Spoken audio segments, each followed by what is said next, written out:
Hello everyone, welcome to Srinivasa Ramanujan channel. The topic we are going to look today is Pythagorean triplet. Let us see what's the definition for Pythagorean triplet. A, B, C are three positive integers. If a square plus b square is equals to c square, then A, B, C are called Pythagorean triplets. So, what are these Pythagorean triplets? Here you have to take any three positive integers. They have to satisfy the condition a square plus b square is equal to c square. What are these A, B, C actually? These are the sides of a right angle triangle. Here I have drawn a right angle triangle here, A, B, C. So small a, small b, small c. These are the sides of the right angle triangle. These are called the Pythagorean triplets. So to get better understanding, I'll give you examples here.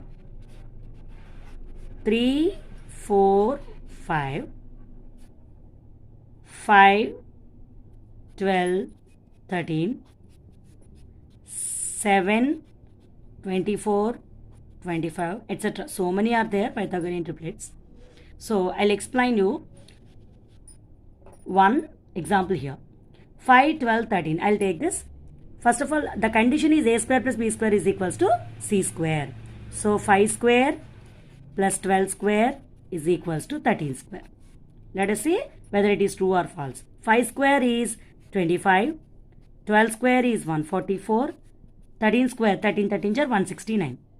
By adding these two, you will get 169, which is equals to 169. So both are same. That means LHS, RHS both are same. So that this 5, 12, 13 is called a Pythagorean triplet. Pythagorean triplet. So any three positive integers, they have to satisfy this condition a square plus b square equal to c square. Then only they are called Pythagorean triplets. You can take this 5, 12, 13 or 3, 4, 5 or 7, 24, 25, whatever it may be, they will satisfy this condition. So this is the concept Pythagorean triplets. Thank you.